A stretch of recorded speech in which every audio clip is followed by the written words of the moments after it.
live at the Hidden Jackpot Dealcast, South Florida. Woo! Good morning, good afternoon. We got a new intro. Woo! Woo! The GovCast teams are working overtime, hooking us up. We got an intro, making it happen. Lord knows. Good morning, good afternoon, happy noon to everybody. Hope everybody's doing well. Yes, the GovCast team's rolling. Dre's back. Hey. Stevie B. Hey. Stephen Brian the Dean here. That's all you got. Listen, we are in hat mode today for our special guest, Kevin Dorsey. We will be here in just a second. So we're all hatted up. That's today's theme. We got a brand new intro, so building big things, making stuff happen. Welcome to Back to School. We're still in Back to School mode for GovSpend and GSU. But before we get to anything official, as you heard last show, Dre was down in the keys, dropping stuff. Come on, give us one. Give us one story. Give us something that, we might get us thrown off the air. All right. So I got two. The first to lead us up to our trip, it was actually really funny. There's this place called Last Something Saloon. It's the last bar that you can go to. Saloon. Last Chance, yes. Last Chance. Everyone's been there. Come on. There was 9 of us in this 12-passenger van. It was my sister's bachelorette. So my older sister's like, I got the perfect spot. We're going to go in there. We're going to take one shot, not her, and then we're all going to keep going. We get there. They're closed. You can't go in, but you can drive through. Okay. We drive through this saloon. They give us 9 shots to go. And we thought to ourselves, if you can't walk in to take a shot, why do you think it's safe for us to take a shot in the car? Yeah. But anyway, we have really funny pictures. That was really funny. Can't get sued. See, when you get sick after you leave, no lawsuit. It's all about the lawyers. The lawyers controlling everything, right? That's why you didn't stop. Prove you were here. That was fun. It was cool though. We did a snorkeling trip. We saw sharks. We were kayaking. Kayaking. Hold on. Stop. Kayaking. Hold on. Look, Steven had a kayaking company. Look, At the breaks. Quicksilver. I love kayaking. Did you go in Key Largo at John Penny Camp, or did you go all the way down in Key West? No, we were in Key West the whole time. We went on a sailboat, and they took us snorkeling, and then they took us kayaking, and we saw, it was awesome. We were snorkeling these really cool reefs, and then we saw, it was just a nurse shark, but it was really cool. Yeah. You got one you want to make a little PG-13 episode? You got something else you want to go with, or is that the best you got? I'm good. So what about you, Stevie? All right, Dre's back. What did the mask say? We forgot last week. What did the mask? I brought it. I should have worn it today. My sister said wife of the party, and ours said the party. There you go. So they were all masked up. Couldn't go anywhere, right, Dre? She was masked up the whole time, super safe, so all good. I'm gonna show a picture here in a second, but yeah, literally, we had to wear a mask every single place that we went. Masked up, so if you need somewhere to go, South Florida, super safe because you can't. The police are like try to roll around without the mask. You're out. Yeah. Hey, we are in back to school mode as Dre tries to find that picture, and so Stephen Bryant, the dean of GSU, has a super big announcement to make. You're going to hear it first live right here today. Steve, the floor is yours. Let the world know what you're doing big things, because soon he's going to be so big, he's not going to be on the show anymore. So let the world know. Here we go. It's the announcement you have all been waiting for. So every student that's going through GovSales University loves the content. They learn how the government buys. They learn how to market to the government. They learn how to sell to the government. And then there's this one piece that we keep getting asked, and we've been in development probably like 4 or 5 months now. So today is the big release. We are now including bid notifications. Yes, let me repeat that. Bid notifications are included with your GovSales University subscription. So anybody that enrolls in GovSales University that is going to receive an online education on how to sell to the government. If you never sold to the government, we'll teach you everything you need to know. You are now going to be included in a bid notification system. What does that mean? You will have opportunities delivered right to your inbox of what you sell. So no matter what it is out there, the government agencies are purchasing it. So you will be able to receive alerts and notifications through bids or just have them pop in your inbox, and then you can respond and start winning deals in days. So we're so excited, Jack. Thanks for giving me that time. Yes. What are the average costs of another bid notification, Steve? If somebody's going to go buy a system, what are they paying? Oh man. So you have like the top dogs out there. You can spend like, $20,000 a year. Our program, we just do a month to month, pay as you go. You can roll for, $97 a month. So sign on it. You got nothing to lose. And I'm here to help you. The dean, reach out with any questions. People ping me all the time in the program and I'll help you with whatever you're working on. Yeah, and so I would just piggyback onto that. One of the things they've done at GSU, which has been amazing, they're like, hey, here's all the content packaged up so you can learn how to sell to the government. During COVID over the next year, the biggest prospect in the world is always going to be spending a ton of money. And by the way, we cut a video this week, always pays. Because listen, in sales, a lot of folks are going to sell a lot of deals. And guess what? In private industry, they're not going to pay. They're going to go bankrupt. A lot of things, you're not going to get your commission check. The government always pays. So GSU has packaged up those videos for training. Then there's two other things. As soon as you're done, you're going to go get GovQuote. You're going to see all the quotes that are awarded really quickly. And now with bids, these are the bigger things. Take 3 to 6, 9 months. These are the big deals out there. You'll get access free. You cancel anytime. That's amazing segue from GSU then to go win big government contracts. Huge. Been working on for many, many months. Big promo. Again, Steve's going to big time us and drop out of the show as soon as he becomes a millionaire. So it's been good having you, Steve. Appreciate it. You think you make it another week before that explodes? Oh, so I'm just excited. So thank you to the development team out there because this is something I've been asking on. I know the students have been wanting it for a while, so it's great that this day has finally come and now we're releasing it. Yep, the start of the school year 2020. Remember, look, Dre will be like, remember Steven? He was a good co-host. That guy, he's out there on his own island now. Jack, I'll always make time for you. Please. Hey, grab this clip. No, but you're here because you and I don't have a product ad in Pittsburgh. Look, you and I, we're talking. Okay. And you too, Dre. Look, grab this clip. Steve said he's always coming back, so just want to make sure. Wait, look at my picture. I was going to say, before we throw it to Katie, what do you got? Let's see it. You're going to have to up close it. Closer. There you go. Hold it. Perfect. Perfect. You literally had to wear a mask everywhere you go. You were fined. Well, you still got the groove on. See? Don't you cut a hole to drink through it? Like I didn't know how does that work. Yeah. You would just like Sneak it. You'd have to just chug real quick and then put it back. To the side. There's an idea. There's a patentable idea right here. Hold on. How do you straw? That's got legs to it. Look, totally free for the audience. Patent that. Let it go. All right, good. All right, we're all caught up. Congratulations. Welcome back, Dre, Stevie B. Congratulations on the new product. Thank you. And so I want to introduce our guest, Kevin Dorsey. He's the VP of Inside Sales at Patient Pop. If you are on LinkedIn at all, you know this gentleman. He kills it. He's one of the top 10 sales leaders. He's Sales Development Executive of the Year. He's one of the top 10 sales coaches. He has like 60,000 followers on LinkedIn. So thank you, Katie, for being here. Welcome to the show. Hell yeah. Nah, this is exciting. I've never heard people so excited to sell to the government. Like, y'all got me hyped to go back to my government selling days. I don't think you guys know that I sold to the government. So this is actually going to be a fun little conversation that we can have here. So throw that in. I want to Patient Pop. Do that first. When's your government day? So when I was the head of sales at Human, Helping Unite Mankind in the Nutrition, it was a healthy vending and healthy market franchise company. Oh, yeah. So selling to all the cities and the counties and the states to get healthy vending machines in all of the city buildings or in the markets in the government offices across the country. We did a lot of government selling. So everyone listening, by the way, that bid notification, that is gold. Because one, when I was doing that bid notification you had to drop like 20, 30 G's to get it. And there was multiple ones you had to pay for. The earlier you get in, the better. So this is going to be fun. Like government selling is its own beast. And there's definitely things that can go back and forth with it. Katie, you want to tell the story about how you got in a little trouble on that school the one day, trying to get that deal signed? Yeah. So, if you want to, like, people ask, like, what does it take to be successful in sales? And it's like, you got to want it more than anything else. And so I was actually trying to land a contract for a large school district in California. And I had gotten all the other principals for these high schools to get like healthy vending machines, all of them on board. There was one principal left that I had to get to sign off to have this go through. And summer break came. And when summer break comes, no one's in the school, right? So I couldn't get transferred to her phone. The schools are all locked up. I could not get in touch with her. So I drove 2 hours, right? I'm like, this is, and I don't do field sales anymore. Like I like inside sales because I can be whoever I want, right? I can put on a persona. I can use an accent. I can do whatever the hell I want if I'm on the phone.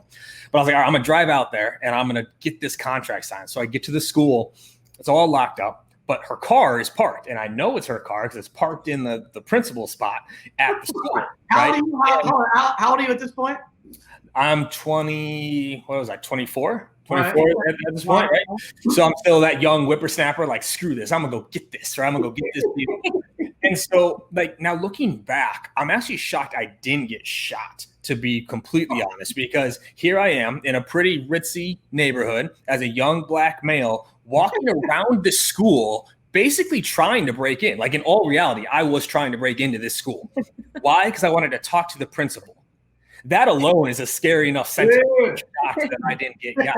So in today's world, yeah, we'd be telling a different story. Be like, remember Kenny? He was a good guy. He was a good guy, just trying to get healthy vending machines in there for the kids. So either way, I can't get in. So I'm sitting in the parking lot. I'm in my car. Like, what am I going to do? And all of a sudden I get that rat-tat-tat on the window, and I look over, and sure enough, there's a cop at my window going like, hey, we got, weird reports of someone trying to break into the school. I'm like, God, that's scary. Who's trying to break into the school? Like, should I leave? That is scary. They're like, you're trying to break into the school. You can't break into the school, right? So we're gonna have to ask you to leave the premises. I was like, oh, okay, yeah, that probably makes sense. So then, but I had 2 bags of healthy snacks, so I gave them to the cops, and then that was it. So never got her. You never got the lady. Oh no, I got her. I hung out. So I to finish the story. I asked the police. I was like, okay, I'll leave the premises, but can I wait across the street? Like, and looking back, I'm like, how creepy did that sound? Like, I'm going to wait across the street for this principal to come out. But no, she came out later that afternoon. I got the contract signed. Boom, done. That's all good. That's amazing. Connecting so many dots behind the scenes. Look, Steven's our resident stalker, so that's great. He's all on top of that story. Look, and when Katie lays out that story, I told to some of our non-sales folks the story Eric Thomas always talks about, right? Young man wants to be successful, walks into the ocean. Hey, you want to be successful? Bring your suit, meet at the beach. He walks the guy in the ocean, right? He tries to drown him, right? That's his motivational stories. And you try to drown him. He's like, yeah, when you want to succeed as much as you want to breathe, you'll make it, right? So quick story. And so every non-salesperson hears that story and be like, did everyone get arrested? Like, does that guy get arrested, right? So if you're not in sales, you realize that you gotta want it a lot. You gotta go the extra mile and do crazy out of the box things. It makes you super motivated. So time, a lot of loose ends time. Great intro. Yeah. And so, well, actually, speaking of wild and crazy, though, like, Bet will do a government story here real quick. So there's a director of procurement in Jacksonville, Florida. Oh, right. Yeah. So you're in Florida. Director of procurement, I was trying to get in touch with to get a RFP submitted, right, to like help us draft the RFP for the bid for the city. Could not get in touch with this dude. Is this still for the food thing? Yeah, this was still for the vending and the markets, right? And so could not get in touch. So I sent him a burner phone in the mail. So I sent him a package with a prepaid cell phone in it because I couldn't get in touch with him. I'm going to call this phone at 2 p.m. Eastern every day for the next 3 weeks until you answer. That was a handwritten in the box. And I called for 4 days straight. On the 5th day, he answered. And he's like, this is the most creative thing I've ever had someone do to get in touch with me. Sure enough, same shit. We got the bid in. We got to redraft the RFP and landed the city for the contract. So, but you got to do that kind of stuff. That is so great. Listen, during the COVID time, that's a miracle idea you just heard, right? That is a miracle. Look, during this time, all the government folks, or a lot of them are working from home, burner phone with a note, I'm calling you every day. There it is. Interview over. Thank you all for coming. You had a great show. Right? This phone has been sanitized. Right? Oh, yeah, sprayed down. Right? But everyone's like, oh, we don't have we don't have their cell phone numbers. Cool, then send them a cell phone. That is really you good. Got the number. Wow, that is really good. So can we go back? Look, Kevin, Katie, can you tell folks what you're doing now? Kind of give them an update for folks who've maybe not heard about you and kind of where you are today and what you're doing. Yeah, so I'm the VP of Inside Sales at Patient Pop. So I lead the SDR and the Inside Closing org there. And we sell, basically, we help good doctors get found by the patients that are looking for them, right? So a lot of doctors, they didn't go to business school. They went to medical school. They don't know how to run a business. They don't know how to market their business properly. So that's what I help them do. We take over their website, their marketing, their rankings, communication, everything like that. So that's what I'm doing now.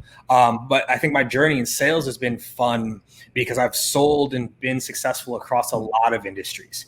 I've sold fitness equipment, gym memberships. I've sold vending and franchises. I've sold snacks in a box. I've sold plumbing software and now medical software. And so it's been fun to go industry to industry and see success through kind of processes. And there's a formula to this. If you follow it right, there's a formula to this thing we call sales. So that's my journey. I'm a student of the game. Like if I could turn my camera around for the office, you'll see I got like 100 books over there. I've got 2 boxes of books here that still have been unpacked. Like I'm a student of this game and I love it. So I'm happy to be here with y'all. That's so awesome. How big, can you give us a sense how big the patient, when you're the VP of Inside Sales, how big is the team at Patient Pod? So right now, the team that rolls to me directly is just under 70 reps. It was about 100 earlier this year before kind of COVID hit and we had to kind of pull back, unfortunately, a little bit.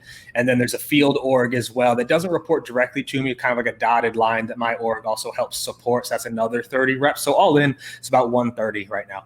That's great. Okay. Yeah. So for our audience, what we're trying to do these next couple of weeks is really, we always talk about government sales, how to sell to the government, what's happening with the government. And so for the next 2 weeks, really, we're bringing some folks that don't really focus on government sales and really connecting them out to be great at sales, because what works in the government world, believe it or not, really comes from the private industry. And so much of it is so similar, and government gets kind of this stigma, like it's so different. In the reality, it's not that much different. It's about creating relationship.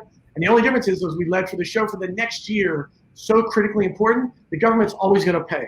And it's so not what you're going to deal with in private industry. So a huge opportunity. So we asked Katie to come on and share some things that make folks great in sales. And so you mentioned it in one of your answers there, hey, it's kind of a formula. So maybe can you expand upon that? Like, what do you view that formula to be, and share with the audience, like what are the major things to help folks be great? Yeah. So I think the first place that I think is relatively formulaic or is consistent is, one, you are dealing with people. No matter what industry you're selling into, you're dealing with people. And I think people forget that, right? There's no B2B or B2C or B2G, right? Like, there's a person somewhere that wrote that bid, or there's a person somewhere who's writing that check. There's a person somewhere that wanted to solve a problem. And this is where I think a lot of people go off, is salespeople put on this weird persona. Yeah, amen. Right? Am I allowed to swear on this? I'm gonna try not to swear on this. Yeah, just not the Lord's name in vain. And the rest of it, I'll leave the big man out of it. So salespeople say stuff that no one else says. Right. And it's like, as soon as they get into sales mode, it's like, so if I were talking, it's like, hey, where are you going to dinner? That's how a normal person would ask it. It's like, salesperson, so what are your current plans to satisfy your hunger needs in the next 24 hours? Like, what the hell? No one talks like that. Right. Or the good question. Right. Let me ask you a question. Oh, before I answer that question, like, we say things that like no one else would ever talk to, and we forget we're dealing with a person. So the first part is like, we got to remember we're talking to people, and then you have to remember most people have some of the same core desires, wants, and needs, right? And if you remember that, so Jeff Bezos, whether you're a fan of him or not, he had one of what I think was one of the best interviews. This was a few years ago. They asked him, how is Amazon going to continue to innovate?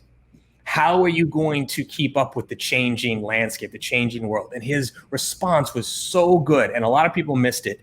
He said, actually, what I believe makes us successful is we focus on what's not going to change. Yeah. What is not going to change? And that's where we double down. What is not going to change about the consumer? The consumer is still going to want the lowest price. The consumer is still going to want faster shipping. And the consumer is still going to want true feedback on the products that they're buying. Amen.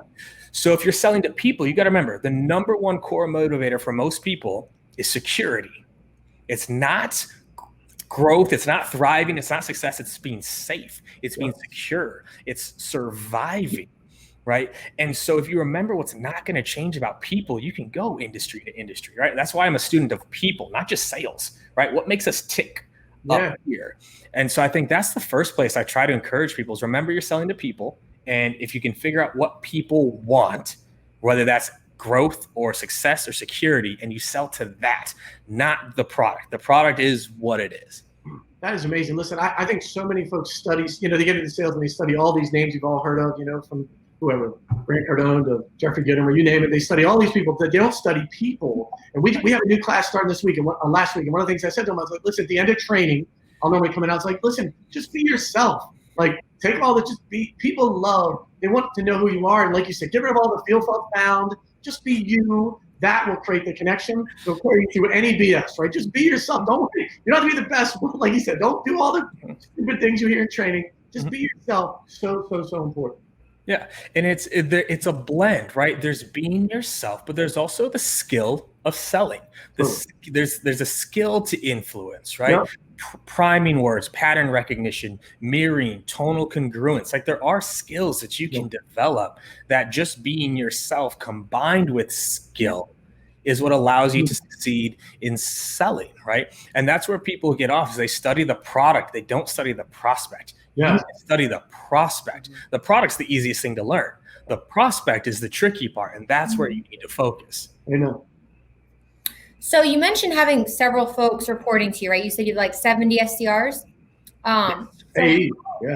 So I have both. I have SDRs and AEs. I have about 35 SDRs, 35 closers, the managers, directors, and then also the enablement team rolls to me. All right, cool. So how do you train and develop them? I'm sure things have changed with COVID, but maybe just overall how it works. Years, yeah, we have that challenge all the time. Yeah.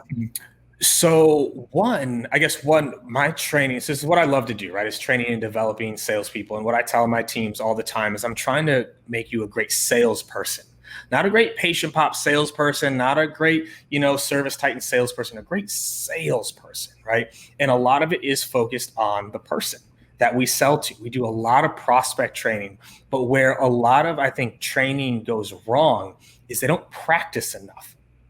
Right? We teach it, but we don't actually let them practice it, right? I said, it's always funny because when I get to watch this back, I never remember what I say when I'm saying it live. So I get to watch it back and go, oh, wow, I actually said that. This is what I was presenting at a conference a few years ago. And I said on stage, the best practice on purpose and the rest practice on prospects. And that's how most salespeople go, right? It's like you guys take people through training, but then where are they practicing?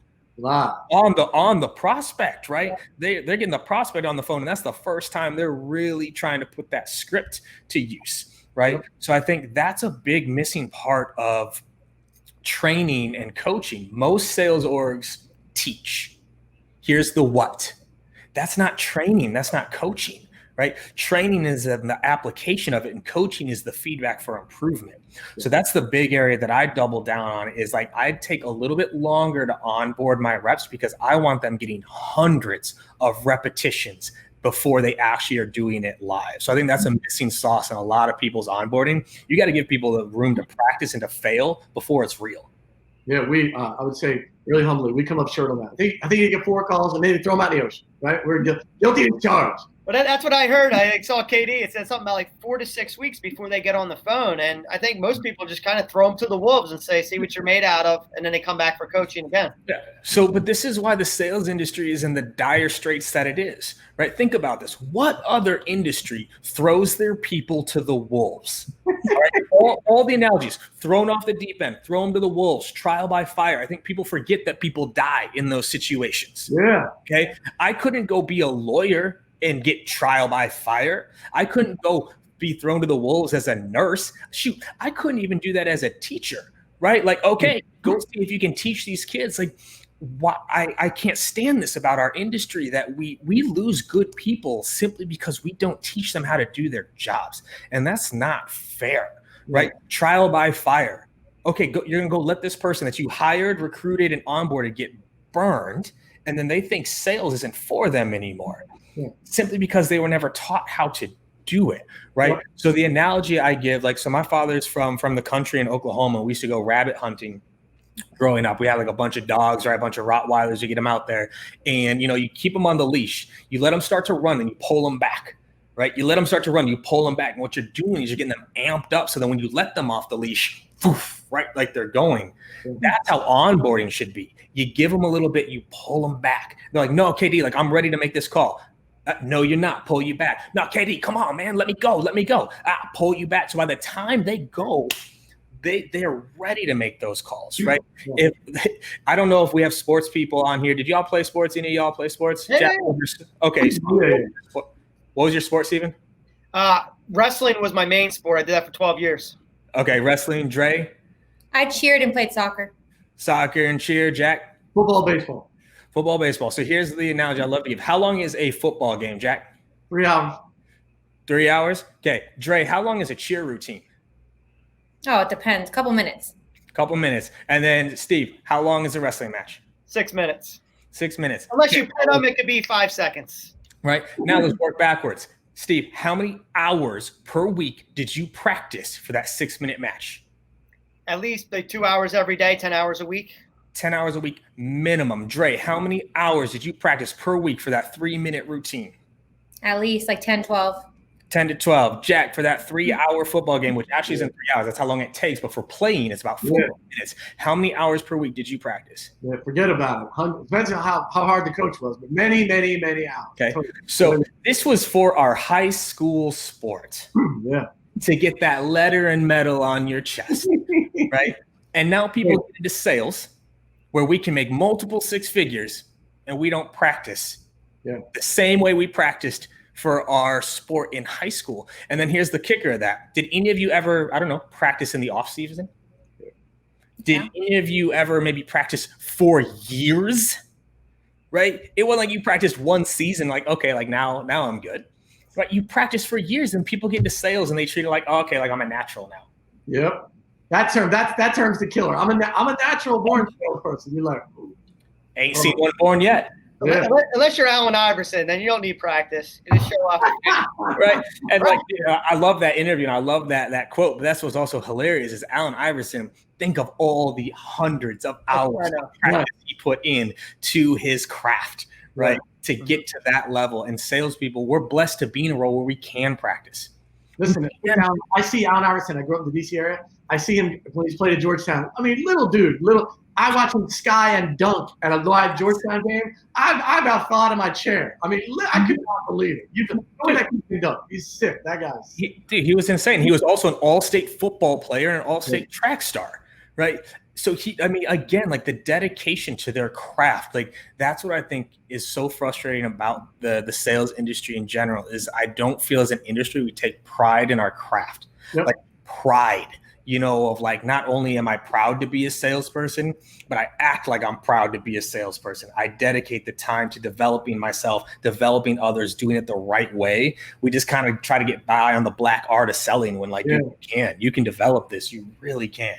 We run into that's really interesting. We try to give folks, our pitch in chunks. And it's so funny, like Dre and Steven will attest too. Like we have folks, once they've done it too many times, like, I'm ready to go. Just like you talk about the dog. We're like, no, you're not. You're not ready, right? They want to get promoted so bad. We're like, no, just stay in this chunk of it. There's still a lot to learn. But folks, really, they want to go to the next step. And sometimes they just don't know. So it's a great point. Hey, KD, I know you're an avid reader. You said you crushed it. The book Think and Grow Rich kind of changed your life, gave you like perspective of what you can accomplish. Mm-hmm. But I know you got a bunch you haven't even opened yet. But what are you currently reading? Because I know you're a big believer in like not the salesy approach, right? Like there's so many people that give sales bad rap. Like what are some good books that you have open on your desk right now? So actually on my desk, I keep it relatively clean, but actually hold up, I can turn this around real quick. So over here, I'm still unpacking right now, but I got all my books over, well, not even close to all my books. I got a ton of books over there. So I guess what I'm reading right now, Alchemy is a phenomenal book right now that talks about, again, consumer psychology. This is where salespeople, they don't study how people buy. Yeah. Right. And so Alchemy is a phenomenal book that I'm going through right now. So that one is one that I'm reading right now. Buddha and the Badass is another one that I'm reading by Vishen Lakhiani. He's the founder of Mind Valley, phenomenal company. Actually is founded in the U.S. They moved their headquarters to Malaysia. Some of the top companies to work for in like literally the world. And so like studying that in terms of like how to build out a culture the right way. So those are the two I'm going through right now. But like if people could understand how people buy, it changes. And this is, again, back to prospect knowledge. Most salespeople don't know what it's like to buy. Right. So like if you're selling to the government, how many salespeople selling to the government have ever been a government buyer? Right. So we got one finger going up. Okay. But it's funny you say that, KD. That's what I did. I toured around through this whole COVID and actually sat down with purchasing and procurement officials to learn, shadow. You put yourself in their shoes and see what they go through day in and day out. That's the best way to gain perspective. It's a game changer, right? And so that would be a tip I'll give anyone that's listening or watching right now is during this, go interview 50 of your personas or prospects and say, how do you buy? Why do you buy? Right?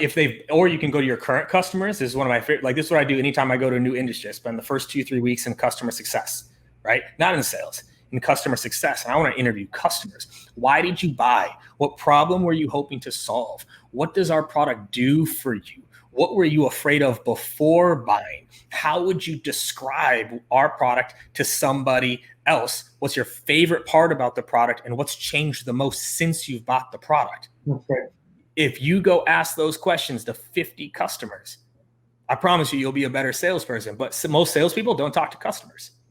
Who do we talk to? We talk to prospects. Yep. We don't talk to customers. Yep. You can learn.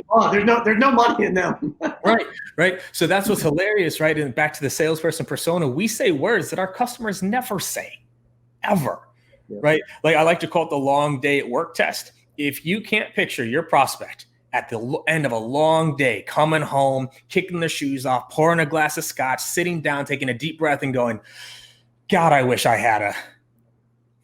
If what comes after, God, I wish I had a, if it isn't a groundbreaking, innovative, disruptive technology that is proven, that's not the way they talk. Yeah.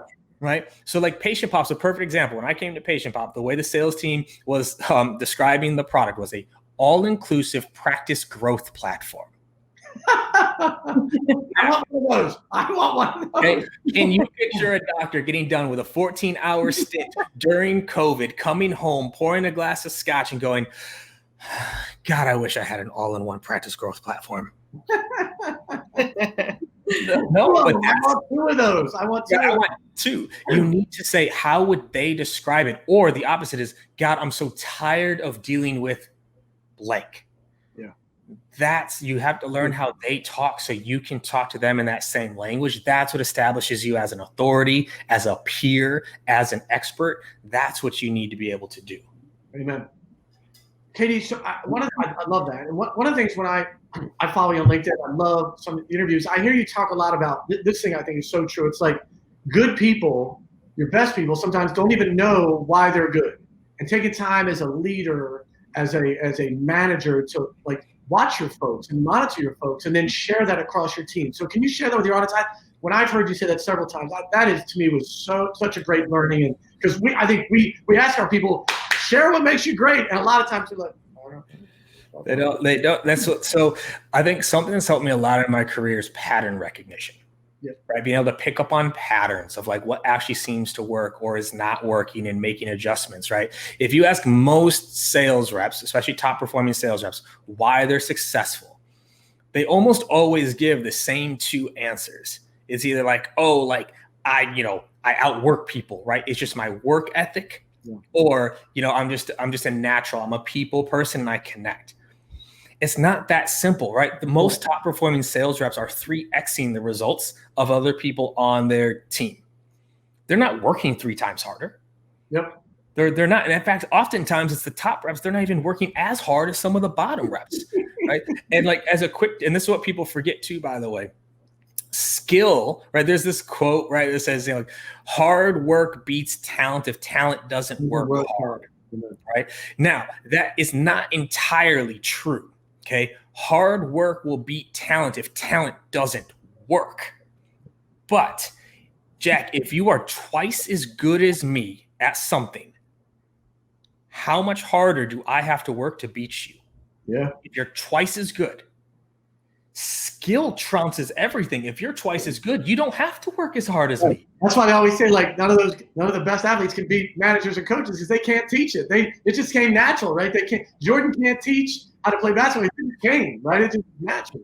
So it's paying attention to what actually makes people good and getting granular. How does my best salesperson open the call? How does my best salesperson ask for the sale? How does my best salesperson write an email? What's in their proposals, right? Like you observe the behaviors, not what the rep says they're doing. You actually observe the behaviors. I just took my whole management team through this through July. We called it scaling greatness. I was like, I'm tired of talking about the average. I want you to study the outliers. Amen. Right? There's a phenomenal book. It's called The Happiness Advantage by Sean Achor. It's a TED Talk as well. If you don't want to read the book, phenomenal book on just like culture, but also like how happiness can actually improve business results.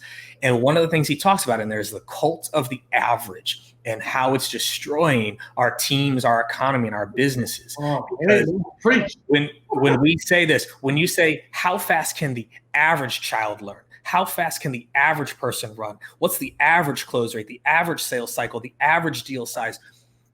And then we coach to the average. But there's almost always outliers that are way outside the norm. And what do most people do with the outliers? They throw them away because that's the outlier. I want to study the outlier. If someone has a 2 times higher close rate than everybody else, I want to study that, not throw it away. Yeah. Because if I can figure out what's making them more successful, I can bring the whole average up, right? And so that's why studying how people do what they do, the behaviors of it, and I have a checklist that I have my managers go through. We call it issue diagnosis or pattern recognition, right? So if I'm trying to figure out why someone maybe has a higher close rate, okay, so first I'm going to listen to their calls. How do they open? What is their tone? This is a good tip for anyone listening. What do they get the prospect to say? Not what does the rep say? What do they get the prospect to say? I can then figure out what questions to ask to get the prospects to say that. Say I can't find it in the pitch and the follow-up. Well, then I'm going to go to who they're targeting. What's the size of the companies they're targeting? What's the industry they're targeting? What's the persona they're going after, right? Is there a pattern there that's leading to the results?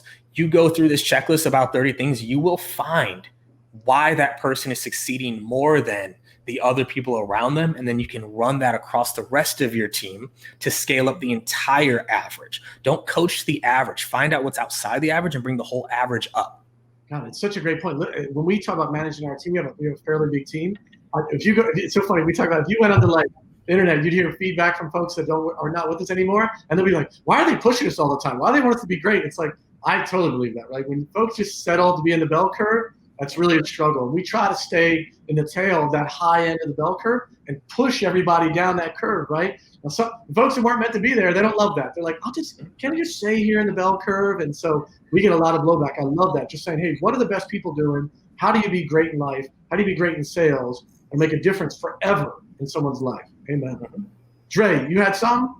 I do, yeah. So I'm in a management role over here as well. So there's probably 10 or so people that I'm overseeing. And so for you, what would be your advice to me? Like if you ever have reps whose metrics are down or who aren't working as hard as they could, how do you address it? So it depends on what bucket it falls into, right? Skill or will. Okay. If it's a skill problem, I'll develop the hell out of them. Right? If they are doing the will side, right? They are putting in the will. They are willing to work. They are willing to grow. They are willing to improve. I'm going to develop the skill, right? But on the flip side, if someone is not willing, right? They are not willing to put in the effort. They are not willing to do their job. Then that's a quick no-go for me because I can't teach will. Right? I can't develop will. You can try to motivate people. You can try to push them. But if they're not willing, if they don't have that built in, I've yet to find a way to truly bring that out of people, right? So will versus skill for me. And if it's skill, because here's how I also look at it. If I have someone who's willing, and with all the coaching and all the support and all the training, we still can't develop the skill, then I owe it to help them find something different. Yeah. Right? Because it's just not the right fit, but I have a good person and people need good people. You know what I'm saying? Like there are plenty of people that need good people and sometimes it's just not the right fit. Like I couldn't be a programmer. And it's not because I don't have the skill. I'm sure I could learn how to code. I'm just not willing to do that. Right? I would get bored. I would get anxious. I don't have the attention to detail required to do that. And that's not something you can teach me. But if I'm a hard worker, you would probably want to help me find something else. So skill versus will. Is it a skill problem? Develop it. If it's a will problem, talk to them about it. And if they're not willing, then it's an exit. Do you, Katie, do you have a specific micro detail within that? Because, we have young managers and managers who've been around a long time. how do they discern the difference in that, right? Because I think having been a part of some of those HR meetings, I don't think folks. I've never had a sales rep yet show up and be like, I'm not willing, right? They kind of say it, but it's almost subliminal, or you can clearly see over their numbers it's not happening. So what's the micro level discerning the will versus skill part? Behaviors. It's behaviors. So, and you'd be, I think a lot of people are surprised when I say this, but my managers know it, my directors know it, even my team. I rarely talk results with my team. Very, very rarely do I talk results. I talk behaviors, because our behaviors are what lead to the results. Right? I've got my dashboard. I know the results. So behaviors, right? There are a bucket of behaviors that I believe are will-based.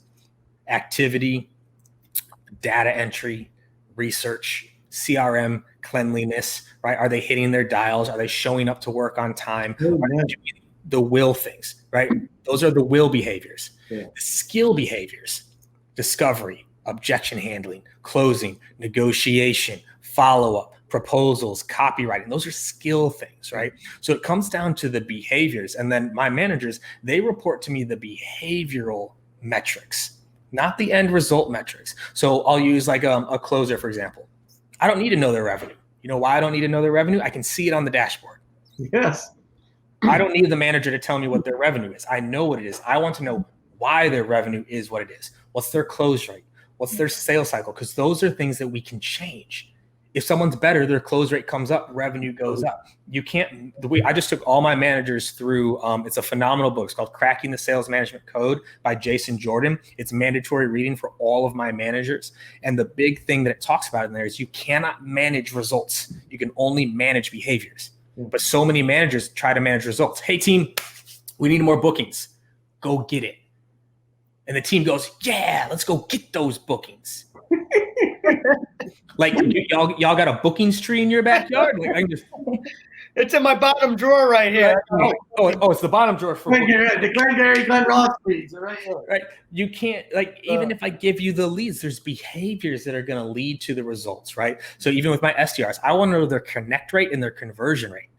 How often do they connect with the decision maker, and how often can they convert that decision maker to a meeting? Because that's a skill I can develop. And then that way we're coaching to the right things. Yeah, I love it. So you're talking about like the fundamentals, and a lot of people, they focus on the end goal, but you're like, it's what leads up to the end goal that produces the results. And firm believer in that. But also what's important is culture, right? Do people enjoy the environment or the company that they work for? So touch upon that, because right now it might be a little difficult. Someone might be sitting at home, haven't left their house in 6 months, and or might be a little down. Like, how do you keep that vibe up? Just like how we are on this call. Yeah, the type A's are locked at home. They're like, how do you motivate like your managers and the managers to the sales reps? Because it's all like a funnel down effect to keep that positivity. So it's a challenge, right? And it's something that this has even challenged me and how I look at leadership, and how even my behaviors have changed over the past few months is, when you're in the office, there's a certain amount of energy that comes from being around your peers, right? You get off a tough call, your peer is right there like, yo, like that was a rough one. Let's go grab a coffee, or like something happens, you're ringing the bell, right? And you're celebrating around people, right? Like we are social creatures. We are, like, as a species, we are very social. And so like we did the contest and we did the games and we did all those things. But at the end of the day, the number one driver was you were around people that were in the same struggle as you, going through the same things and being very supportive. Mm-hmm. As we've gone remote, we have to be way, way more proactive, right? Way more proactive, because they're not getting support that they used to be getting, right? So being proactive with our support, really listening. Right? Like if I walk into the office, you can kind of tell if I'm on or off. Yes. Right. Oh, yeah. Giving off energy. Yeah. Right. Over Zoom, can't tell. I might even have my camera off. You don't even know how I'm doing. Right. So asking the right questions, but really listening. So something like I teach my managers is the double ask. Right. So I go, hey, Dre, how you doing today? How you doing today, Dre? I'm good. You good? You sure? I'm sure. Hold on. Okay. You can unravel something because everyone's got their reflex response. Yeah. I'm good. But you double ask. You're like, sure? Talk to me. you'd be shocked at how many people say, well, Yeah. and then it's okay, now we're into a conversation, right? So it's listening. But then the third one that we're really working on is making sure that your leadership is not conditional. And this happens a lot in sales, right? Where if you hit this, you get this spiff. If you hit this, you get your name on the leaderboard. If you get this, you get the trophy, right? And it creates a conditional relationship, which actually breaks trust, right? If I have to do something to get your love, do we have a relationship? We don't. That's called a transaction. That's not a relationship. If I have to give first to get your love back, to get your care back. And over the past few months, I really felt it was becoming too conditional. We were running all these things where it's like, hey, do this, and then you can get this. Do this, and we'll give you this spiff. And if you really look at, again, human behavior and how we actually do things, which is most likely to drive the behavior that I'm looking for? Hey, Steve, if you hit your performs this week, I'll buy you lunch next week. Or, hey, Steve, I know you're going to be getting after it this week. I'm going to buy you lunch on Tuesday and Thursday to support you. Yeah. Which one is more likely to actually drive the behavior I'm looking for? But then secondarily, which one's actually going to build the relationship that I want? True, because I don't want to let you down, KD. Well, I love when we do that. When we do things internally, it's really interesting with our executive team, our board. It's really an interesting dynamic because I love that. There'll be times where like, hey, we're going to do this. We're going to give away X. And they're like, well, what if we don't make the number? I'm like, yeah, we're still giving away X, right? And so it's really interesting. Outside of sales, it bothers people. But I totally get hey, listen, we're doing this. And we've been fortunate. A lot of times we get there, but when you still do it, even though you don't get there, it builds a lot of goodwill with folks. And I think there's a common place for both. Yeah. And that there's always this common fear where it's like, well, what if they don't do the thing that we're asking them to do? And it's like, did you think it was going to work the other way? Or like that was going to be the better way to do it? Because this is what people seem to forget. If you ask a lot of people if salespeople are coin operated, what will they say? Are salespeople coin operated? Yes. You're like, yeah, coin operated. So here's what's funny. Most people seem to forget how a coin operated machine works. Put the money in the purse.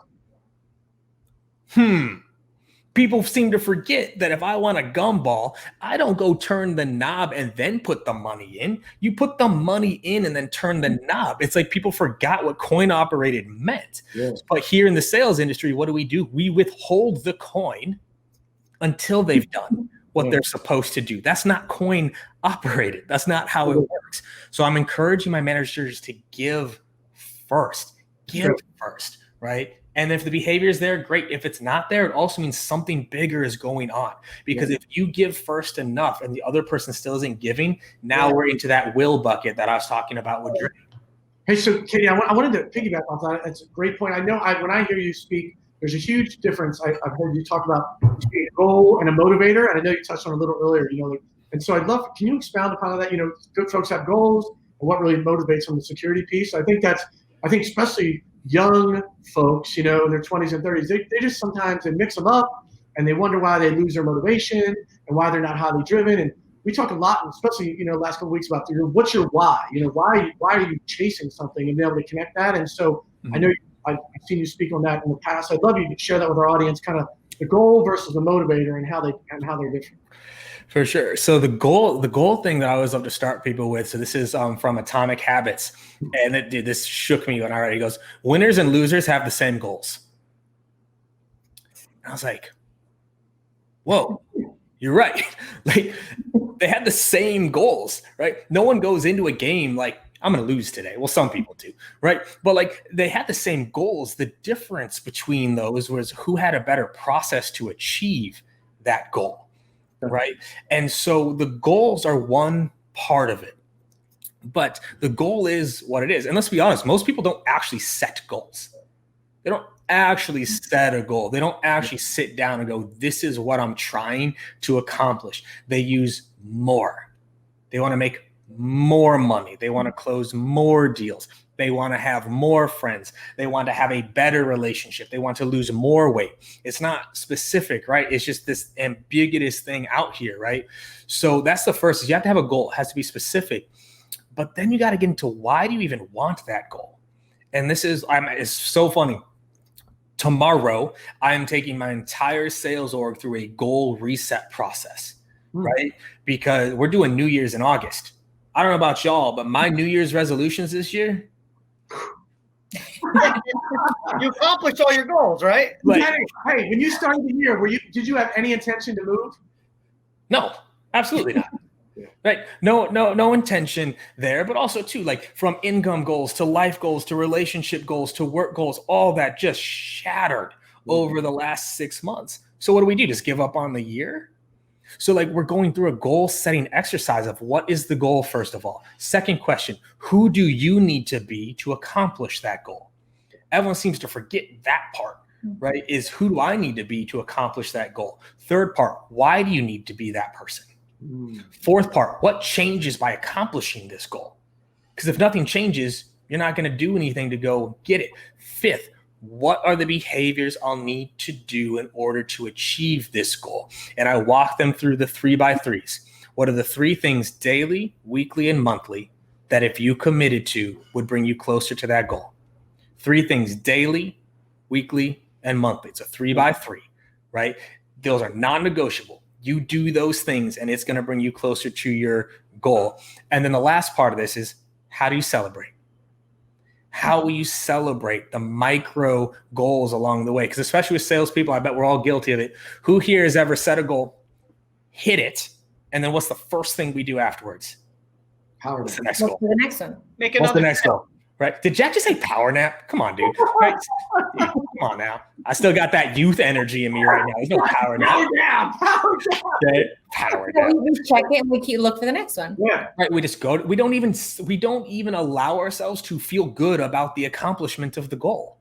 There's actually something Jeffrey Gitomer. Gitomer says, man, get it and go buy yourself. Yeah. He would buy himself a shirt every time he did something good. And even if he worked his butt off and didn't get it, he's like, you know what? I'm still buying my shirt because I worked my butt off and the results. So behavior. One of our virtues for our sales org, I believe in virtues, not values. Values are what you believe. Virtues are how you behave. Right? Everyone's got the same values, integrity, customer first, blah, blah, blah. It's like, but how do you behave is different. One of our virtues is celebrate the process. Yeah.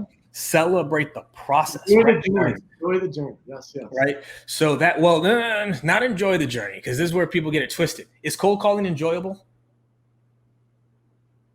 Is cold calling enjoyable? People love that. They love it. People got real quiet. Crickets. Got real quiet there. Cold calling is not enjoyable, but this is especially, like, I'll call us out, the younger generation. We've been preached, enjoy the process. We've been taught, enjoy the journey. We've been taught fulfillment, right? Cold calling is not fulfilling. But people like, because I don't enjoy this part of my job, therefore the job is not for me. No, the job, there's going to be parts of any job that you don't enjoy, right? But it's where you're trying to go, and is it worth it? Right. And then celebrating those micro wins. It's not just the end that you celebrate. Mm-hmm. What are the little things? Hey, you followed your process this week. How are you going to celebrate? Hey, like, it's doing that. And so the goals are what they are. Goals do not motivate. It's the reasons behind the goals, who you're going to be, how your life changes, what you'll be able to do because of it. Right. My first real mentor, and this is what changed my whole life and career. It's what got me into Think and Grow Rich, is the first book. He sat me down. He goes, do you want to be a millionaire? You want to be a millionaire? And like, I was 23 years old. I was making like $36K a year. You know, like, I grew up super poor. I didn't have a lot of money growing up. It's like, do you want to be a millionaire? I'm like, of course I want to be a millionaire. Here's $1 million. Right. He goes, all right. Yeah. He's like, here's a briefcase with $1 million, but you can't spend it. Are you happy? I said, well, no. He's like, but you're a millionaire. To be a millionaire, you need to possess $1 million. Yeah. Here's your $1 million. Are you happy? And I said, well, no. He's like, but again, you're a millionaire now. You said that would make you happy. He's like, you don't want to be a millionaire. You want to have the things you believe being a millionaire will give you. That's what motivates you, right? You may not have to be a millionaire to drive that car you want. You may not have to be a millionaire to save what you want for your kids or provide for your families. You need to define what you believe being a millionaire will do for you. That's what motivates you. Most people set that goal of $1 million and they wonder why they never achieved it, because he didn't have a reason to. You didn't even have a reason to go hit that $1 million. But if you can break down those reasons, first of all, you may find you may not need $1 million, right? That goal can come down. Yes. But then two, you're focused on the right things, right? And then that drives the behaviors that you're looking for. Man, I love that. We interview a lot of folks. Here's their first, second job coming out of school. And you're right, this internet age, the sold this false bill of goods. Like, I'll be a millionaire tomorrow, and I certainly don't want to make 50 calls a day to do it, because I don't see anyone online making 50. I want the path. Like, can I have the quick path? Like, hey, so he made it. Like, he was just in school, blah, blah, blah. So it's a false set of goods. Hey, we're running a little short on time. Can you talk about the groups? I know you're in a couple groups yourself. And talk about that as a support mechanism and kind of how you see that helping folks get to where they want to be, kind of time actually well for. For sure. So people know that I've been very active on LinkedIn for the past, like 4 or 5 years now. And I've built a strong brand there. But honestly, over time, I got a little bit tired of it because I feel like I can only have so much impact with 1,300 characters. Yeah. Like, if we're that easy to teach people how to sell with 1,300 characters, this wouldn't be needed. Right. And so I found I was getting a lot of the same questions, a lot of the same messages. And I was like, well, what if I made like a group where I could do like real trainings, right? And so I created a Patreon group. It's $10 a month, right? So like less than like one Chipotle burrito with guac. And I do real trainings in there. So like live trainings on objections, cold calling, demos, leadership, how to run one-on-ones. And like I do like hour and a half long trainings in there, more in-depth content. Right. Oh, yeah, there's a link. There's a link. Appreciate it, y'all. Like, it's just a place. And also too, the group drives the topics, right? So like, yo, Katie, like, we need training on how to build a sales playbook. Cool. 2 weeks later, I'm leading an hour and a half training on how to build a sales playbook, right? So it's in-depth training, right? LinkedIn to me is like ideas. Here's the idea, but you can't really execute on it without those finer details, right? Imagine everything you guys are doing for Gov teaching. If each module was 1,300 characters with no questions, no, you couldn't do it. You couldn't do it, right? And so that's why I made the Patreon. I enjoy it a lot because I get a little bit more of a relationship there too, right? Like someone said it earlier. I don't know how many followers I have on LinkedIn, but like there's a lot of them. I can't connect with a lot of them. Yeah. In the group, like I got messages every day. I can respond back. It's more of a connection. So that's the Patreon group, Inside Sales Excellence. I appreciate, I guess being allowed to promote it. But either way, y'all, like sales is amazing. Take pride in your craft, right? Invest in yourself in some way. If it's not with me, invest with them. If it's not with them, go read the books. If it's not the books, go get a mentor. If it's not a mentor, go shadow the top rep at your company. Like, invest in yourself. It's the only way you're really going to make quantum leaps in your career. And I just wish more salespeople took that seriously. Hey, man. Thank you so much, Katie. You're the best. I appreciate you being on the show. God bless. Stay safe. Welcome to your new home in Austin. Those who don't know, moved from Cali to Texas. So God bless. Stay safe. And hopefully we'll talk to you soon. You can come back anytime. Amen. That's good, y'all. Appreciate y'all. Awesome. Thank you, Katie. Accept my LinkedIn request. It's still pending. Okay, I'll go. I'm at the limit, yo. I gotta go delete somebody to find room for you, but I will. I'm gonna go delete somebody right now. I start this show. Look, Steven's a stalker in the group. He finds you. I got you. God bless. Thank you, Steve. One last word about GSU. What you're doing, the bids things. Make sure everyone knows on the way out. Yeah, so we're delivering notifications right to your inbox. We can't make it any easier than this. Everyone learns how to sell to the government, and the next thing they know, they don't want to put in the work like we're talking today. They don't want to make the calls to the agencies, even though that's where the other 80% lies. But we do have something geared up. It's been in development for 5 months. It's released today.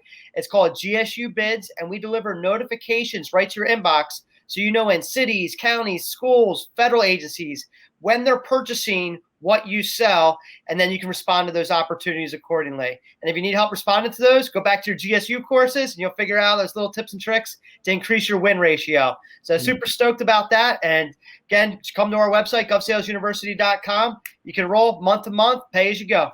Awesome. Dre, any last words you want to throw in? Welcome back. Great to see you again. Anything? Nothing? I'm so happy that I didn't miss this show, though. Last week I heard it was good, too, but this was awesome. Nice LA hat, little connecting with KD. So, all right, God bless. We will see you all next or Thursday noon. I'll be here Thursday. We go. Yeah.